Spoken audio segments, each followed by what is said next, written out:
ये देखिए दोस्तों, ये लकड़ी बाहर से हल्की सी डैमेज लग रही है देखने में, लेकिन मैं आपको दिखाता हूँ ये कितनी डैमेज हो चुकी है। जितनी दीमक हमें बाहर लकड़ी के दिखाई देती है, उससे कहीं ज़्यादा लाखों की तादाद में लकड़ी के अंदर और दीवार के अंदर कॉलोनी बना के रहती है। और जब तक दीमक हमें लकड़ी के ऊपर दिखाई देती है, उससे पहले वो लकड़ी को 25-30% तक खराब कर चुकी होती है अंदर की तरफ। तो इसलिए जब भी आपको अपने घर के अंदर दीमक नज़र आए, इमीडिएटली अपने पूरे घर का टर्माइट ट्रीटमेंट कराना चाहिए, क्योंकि दीमक दीवारों के अंदर अंदर चलती है। जो टाइलों के बीच में और ईंटों के बीच में गैप होता है, उनके बीच में अपनी कॉलोनी बना लेती है और धीरे धीरे करके सारे घर के फर्नीचर को ख़राब कर देती है। ये देखिए आप, ऑलमोस्ट ये चौखट ख़त्म है अंदर की तरफ से, बस बाहर का एक रेपर टाइप में बचा है और अंदर कुछ नहीं है इस चौखट के। हेलो दोस्तों, कैसे हैं आप लोग। दोस्तों, टर्माइट ट्रीटमेंट के लिए मैक्सिमम केमिकल जो हम मार्केट से लाते हैं वो रिपेलेंट पेस्टिसाइड होते हैं। वो केवल उतनी दीमकों को मार पाते हैं जितनी दीमकों पे आप उसका स्प्रे करते हैं, लेकिन जो दीमक की कॉलोनी होती है वो उसको खत्म नहीं कर पाते हैं। जो दीमक दीवारों के अंदर छुपी हुई है कॉलोनी बना के, या जो आपकी लकड़ी के पीछे छुपी हुई है, उस पर उसका कोई भी असर नहीं होता। और जैसे ही इस केमिकल का असर खत्म होता है, 1-1.5 महीने के बाद दोबारा आपको अपने घर के अंदर दीमक नजर आनी शुरू हो जाती है। और जो एक टर्माइट क्वीन होती है, यानी जो इसकी रानी होती है, वो 25 से 30 हजार अंडे डेली देती है। तो इससे आप समझ सकते हैं कि डेली कितनी टर्माइट्स आपके घर के अंदर पैदा हो रही हैं। जितनी आप मारते हैं उससे तो कहीं ज्यादा डेली आपके घर में पैदा हो जाती हैं। तो फिर टर्माइट ट्रीटमेंट के लिए ऐसा कौन सा केमिकल इस्तेमाल करें जो दीमक की कॉलोनी को जड़ से खत्म कर दे और आपकी लकड़ी भी सेफ रहे। तो दोस्तों, इसके लिए जो सबसे अच्छा केमिकल मार्केट में अवेलेबल है वो है इमिडाक्लोप्रिड। और इमिडाक्लोप्रिड बायर कंपनी प्रीमाइस के नाम से बनाती है। यह सबसे अच्छा केमिकल है। यह पेस्टिसाइड डोमिनो इफेक्ट पे काम करता है। पहले दीमकों में ये धीरे धीरे करके फैलता है, एक दीमक से दूसरी, दूसरी तीसरी, और फिर उनके नर्वस सिस्टम पे अटैक करता है, जिससे पूरी की पूरी कॉलोनी 25 से 30 दिन में खत्म हो जाती है। और साथ ही ये केमिकल ऑर्डरलेस होता है, जिससे घर के अंदर कोई भी स्मेल नहीं होती और आपको घर में रहने में भी कोई प्रॉब्लम नहीं आती है। अब इमिडाक्लोप्रिड केवल बायर कंपनी नहीं बनाती, इसके अलावा बहुत सारी कंपनियां बनाती है, लेकिन जो उनमें सबसे टॉप की कंपनी है वो है बायर, बायर प्रीमाइस। और अगर ये केमिकल आपको ना मिले तो दूसरी कंपनी है एफएमसी, जो कि अमेरिका की है। उसका प्रोडक्ट आता है पैक्सटोन के नाम से, आप वो भी ले सकते हैं। और अगर पैक्सटोन भी ना मिले तो फिर आप अपना इंडियन ब्रांड टाटा का टर्मैक्स खरीद सकते हैं। तो इन तीनों कंपनी के अंदर सेम केमिकल है इमिडाक्लोप्रिड, बस ब्रांड नेम अलग अलग है। अब दोस्तों, बात आती है कि बायर प्रीमाइस केमिकल कहां से लें।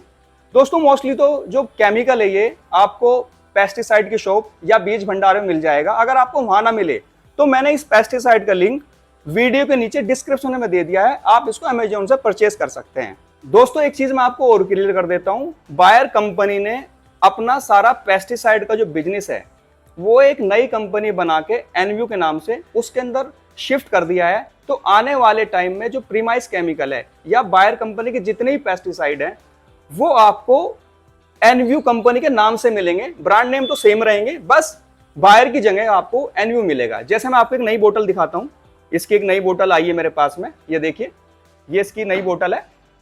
ये 250 ml की पैकिंग है और देखिए प्रीमाइस नाम है इसका, बस कंपनी का नाम एनव्यू हो गया है और बाकी सब कुछ सेम है।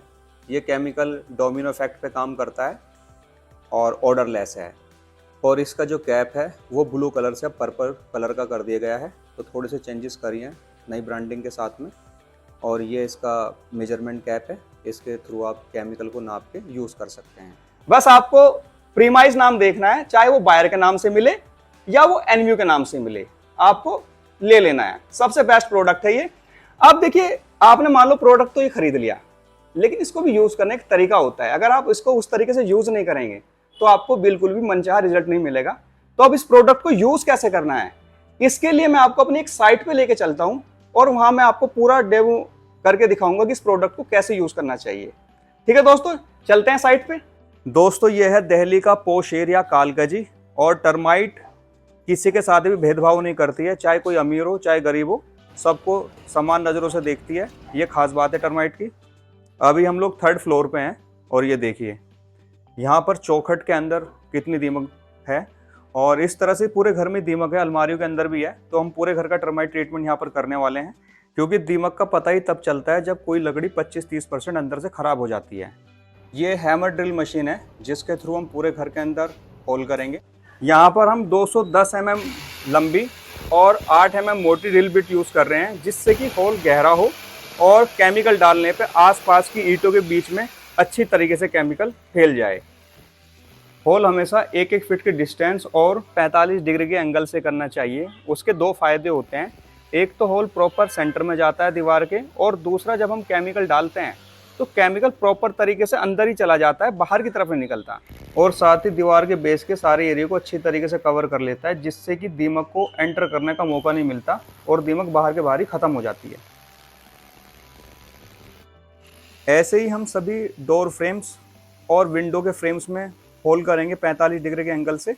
और यहाँ पर होल करते टाइम इस बात का ध्यान रखना चाहिए कि डायरेक्ट हमें किसी भी चौखट या विंडो के अंदर होल नहीं करना है, उनके जॉइंट्स पे होल करना है जहाँ पर दीवार और चौखट का जॉइंट्स बनता है, वरना अगर हम डायरेक्ट होल करेंगे तो हमारी पूरी चौखट खराब हो जाएगी। ऐसे ही दीवार में होल टाइल की स्कर्टिंग के साथ करना चाहिए, जिससे कि हमारी टाइल खराब ना हो। ऐसे ही हम अलमारी के अंदर होल करेंगे 1-1 फीट के डिस्टेंस से। इसका फ़ायदा ये होगा कि अलमारी और दीवार के बीच में जो गैप होता है वहाँ पे दीमक अपनी कॉलोनी बना लेती है, तो यहाँ से जब हम केमिकल डालेंगे तो पीछे वो पूरी अलमारी के बैक साइड में केमिकल फैल जाएगा और प्रॉपर दीमक को ख़त्म कर देगा। ये देखिए, सभी अलमारियों में, चौखट विंडो के जॉइंट्स पे और दीवारों में हमने होल कर दिए हैं। ऑलमोस्ट पूरे घर के अंदर ड्रिलिंग का काम कंप्लीट हो गया है। हमने घर की सभी दीवारों में 1-1 फीट के डिस्टेंस से होल किए हैं, जिससे कि केमिकल डालने के बाद एक अच्छा बैरियर तैयार हो और जिसको दीमक कभी भी क्रॉस ना कर सके। दोस्तों, यहाँ पर हम बायर प्रीमाइज केमिकल यूज़ करने वाले हैं, जो कि एक एससी फॉर्मुलेशन का पेस्टिसाइड है, यानी इसको एससी फॉर्मुलेशन में बनाया गया है। इसका फ़ायदा यह है कि एक लॉन्ग लास्टिंग रिजल्ट देता है 5 ईयर्स का। अगर दीवारों के अंदर सीलन की समस्या ना आए तो एक सिंगल ट्रीटमेंट आराम से 4 से 5 साल तक बहुत अच्छी तरीके से काम करता है। और साथ ही ये केमिकल डोमिनो इफेक्ट पे काम करता है। पहले दीमकों में धीरे धीरे करके फैलता है और फिर 25 से 30 दिन में दीमक की कॉलोनी को जड़ से ख़त्म कर देता है। तो जो करंटली दीमक आपके घर में उसको भी ख़त्म करेगा, और साथ ही जब तक ये आपकी दीवारों में और लकड़ी के आसपास पड़ा रहेगा, कम से कम 4-5 साल तक आपके घर को प्रोटेक्ट करता है आने वाली नेक्स्ट दीमक से। तो इसी वजह से हम ये केमिकल यूज़ करते हैं सभी जगह पर। और हमारी सलाह यही है दोस्तों कि अगर आपके घर में टर्माइट हो गई है तो ये 400, 500, 200, 300 रुपये वाले केमिकल के चक्कर में ना पड़ो, क्योंकि वो ईसी फॉर्मुलेशन के पेस्टिसाइड होते हैं। और ईसी फॉर्मुलेशन के पेस्टिसाइड की जो लाइफ होती है मैक्सिमम 1-2 महीने करीब होती है, और 1-2 महीने बाद फिर दोबारा दीमक आने लगती है। तो जब भी अपने घर के अंदर इस्तेमाल करें, आप एससी फॉर्मुलेशन का पेस्टिसाइड यूज़ करें एक लॉन्ग लास्टिंग रिजल्ट के लिए। दोस्तों, जो एससी फॉर्मुलेशन के पेस्टिसाइड होते हैं वो केवल पानी के अंदर मिक्स हो सकते हैं, तेल के अंदर मिक्स नहीं होते। तो यहाँ पर कुछ लोगों के सवाल बनते हैं कि भाई हमारा फर्नीचर तो ख़राब नहीं हो जाएगा पानी के अंदर मिक्स करके डालने पर। दोस्तों, ऐसा कुछ नहीं है। आप जब इस केमिकल को डालते हैं, डालने के बाद 2-3 घंटे के अंदर ये केमिकल सूख जाता है, तो इसलिए कोई भी फर्नीचर आपके घर का ख़राब नहीं होगा। नॉर्मली फर्नीचर तब ख़राब होते हैं जब किसी फर्नीचर, चौखट, विंडो या लकड़ी को आप 2-3 दिन के लिए पानी के अंदर डुबो के रख दो, तब उनकी लकड़ी फूलना शुरू कर देती है। यहाँ पर आपने डाला, 2-3 घंटे के अंदर केमिकल सूख गया, तो इसलिए कोई भी टेंशन वाली बात नहीं है। ये देखिए दोस्तों, हमने सभी फर्नीचर के अंदर, चौखट, विंडो, अलमारी के अंदर केमिकल अच्छी तरीके से डाल दिया है। सभी होल के अंदर हमने 250 से 300 ml सॉल्यूशन डाला है, जिससे कि एक अच्छा बैरियर तैयार हो और दीमक जड़ से ख़त्म हो जाए। जितने भी होल हमने किए हैं, इन सभी होल्स को हम वाइट सीमेंट से पैक करेंगे। हमारा वाइट सीमेंट रेडी है, चलिए पैक करते हैं इन सभी होल्स को। ये देखिए, हमने सभी होल पैक कर दिए हैं, और पैक करने के बाद कुछ इस तरह का आपको ये दिखाई देगा, हल्का सा स्पॉट, बाकी कहीं भी आपको कोई डैमेज नज़र नहीं आएगा। तो दोस्तों, ये तरीका है टर्माइट ट्रीटमेंट करने का। अगर आप इस तरीके से टर्माइट ट्रीटमेंट करते हैं तो 4 से 5 साल तक आपको दोबारा टर्माइट ट्रीटमेंट करने की बिल्कुल भी ज़रूरत नहीं पड़ेगी। बस अपने घर के अंदर डैम्पनेस का ध्यान रखना, क्योंकि डैम्पनेस आने से क्या होता है, केमिकल धीरे धीरे करके डाइल्यूट हो जाता है और ख़राब हो जाता है। अगर ये टर्माइट ट्रीटमेंट आप खुद करना चाहते हैं तो सभी पेस्टिसाइड और इसमें यूज़ होने वाले इक्विपमेंट का लिंक मैंने वीडियो के नीचे दे दिया है। ये सब अमेज़ोन के लिंक हैं, आपको ये पेस्टिसाइड अमेज़ोन से मिल जाएगा और सारे सामान भी आपको अमेज़ोन से मिल जाएगा। और अगर ये टर्माइट ट्रीटमेंट आप हमारे थ्रू कराना चाहते हैं तो आप हमारे दिए हुए नंबर पे कॉल करके हमारी टीम को बुला सकते हैं और हम आपको बेस्ट सर्विस प्रोवाइड करेंगे और साथ ही इसके हम आपको 2 साल की गारंटी देंगे। ठीक है दोस्तों, अगर ये वीडियो आपको पसंद आई है, अच्छी लगी है, तो प्लीज़ मेरी वीडियो को लाइक करें और अपने दोस्तों के साथ इसको ज़रूर शेयर करें। ठीक है दोस्तों, मिलते हैं आपसे नेक्स्ट वीडियो, तब तक के लिए बाय बाय।